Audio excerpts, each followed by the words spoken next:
Jumuiya ya Zanzibar Autism Care and Support Organization wanapenda kujulisha umma kuhusu maadhimisho ya siku ya tawahudi duniani ambayo huadhimishwa kila mwaka tarehe 2 Aprili kwa lengo la kuongeza uelewa kwa jamii kuhusu hali ya tawahudi au usonji. Tawahudi ni hali ya ukuaji wa ubongo inayoathiri uwezo wa mtu katika mawasiliano, mahusiano ya kijamii pamoja na tabia. Watoto na watu wenye tawahudi wanaweza kuhitaji aina tofauti ya msaada kulingana na mahitaji yao binafsi. Hata hivyo, kwa uelewa sahihi, uwepo wa huduma stahiki na mazingira jumuishi yanawezesha watu wenye tawahudi kuishi maisha yenye tija, heshima kama watu wengine. Maadhimisho ya mwaka huu yanaongozwa na kauli mbiu isemayo Autism and Humanity, Every Life Has Value. Kwa maana ya tawahudi na ubinadamu, kila maisha yana thamani. Kauli mbiu hii inalenga kusisitiza umuhimu wa kutambua utu, heshima na thamani ya kila mtu mwenye tawahudi pamoja na kuhakikisha kuwa anapata haki sawa katika nyanja zote za maisha.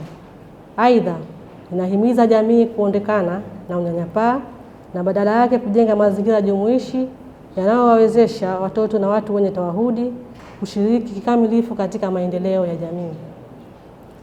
Kwa sasa kuna ongezeko kubwa la utambuzi wa watu wenye dalili za hii tawahudi hapa Zanzibar, jambo linaloonyesha umuhimu wa kuendelea kuelimisha jamii, kuimarisha huduma za afya na elimu pamoja na kupunguza unyanyapaa unaowakumba watu na watu wenye tawahudi na familia zao. Katika kuadhimisha siku hii muhimu, Jumuiya ya ZACSO imeandaa kongamano la kuadhimisha siku ya tawahudi duniani litakalofanyika tarehe 8 Aprili mwaka 2026. Kongamano hili litawakutanisha wadau mbalimbali kutoka sekta ya afya, elimu, serikali, mashirika ya kiraia pamoja na jamii kwa ujumla.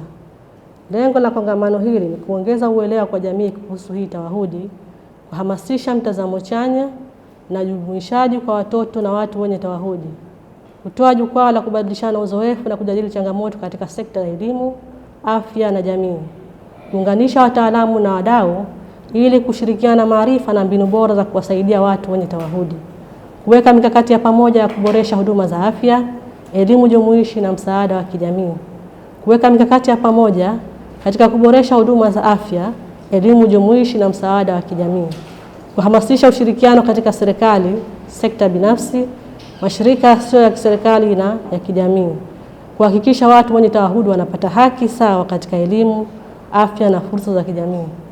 Mwisho, tunatoa wito kwa jamii, wazazi, walezi, wataalamu na wadau wote kushiriki kikamilifu katika maadhimisho haya na kuunga mkono juhudi za kujenga jamii jumuishi inayotambua na kuheshimu haki za watu wenye tawahudi hapa visiwani.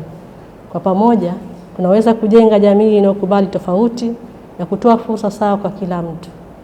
Pia kongamano letu litakuwa lina mjadala, yani kutakuwa kuna panel ya wataalamu mbalimbali wanaohusiana na utambuzi wa masuala haya ya tawahudi, lakini pia jinsi ya kumanage hii tawahudi. Lakini pia kutakuwa kuna wazazi ambao watatoa ushuhuda kwa jinsi changamoto wanazozipata katika malezi ya watoto wao ambao wana hii tawahudi. Dalili za watu wenye tawahudi ni mtoto anakuwa anapenda kujitenga, anapenda kukaa peke yake, lakini pia mtoto anakuwa hakuangalia usoni, anakuwa hana ile eye contact, hawezi kuangalia machoni manake. Lakini pia anakuwa anachelewa sana kuzungumza. Watoto wenye usonji wanachelewa kuzungumza, wengine hawazungumzi kabisa, lakini wengine wanakuwa wanazungumza lakini kwa shida sana. Wengine wanakuwa wanashindwa kuelezea hisia zao na wengine wanashindwa kuelewa hisia za watu wengine. Mfano, unaweza kuwa kuna sehemu kuna huzuni lakini mtoto akashindwa kuelewa kwamba labda maeneo haya hakutakiwi kuwe na fujo manake. Lakini changamoto nyingine ambayo anakuwa nayo anakuwa hata ukimuita anashindwa labda kugeuka. Sio kama anakuwa hakusikii, lakini anakuwa ndo alivyo manake anashindwa kugeuka kuangalia. Hata hivyo kuna changamoto nyingine za kutokuwa na hofu. Anaweza kaa kuna kitu cha hatari yeye ndo akakikabili moja kwa moja bila kuwa na hofu kama mtoto mwingine atakavyoact hiyo situation. Jingine kuhusiana na haya maadhimisho, kwa sisi ni mara ya kwanza kuadhimisha siku hii ya usonji duniani kama jumuiya. Hatujawahi kufanya kitu kama hichi hapo mwanzo. Kwa hiyo kwetu sisi ni mara ya kwanza. Na jingine kuhusiana na jitihada ambazo tumezifanya sisi kama jumuiya mpaka sasa tunajaribu kufanya uelewa kwa jamii kuhusiana na hii tawahudi. Mfano upande wa elimu, changamoto ambazo zipo tunajaribu kupeleka elimu kwa hao walimu mbalimbali, kuwapa elimu jinsi gani wanaweza kuwasaidia hao watoto wakiwa madarasani.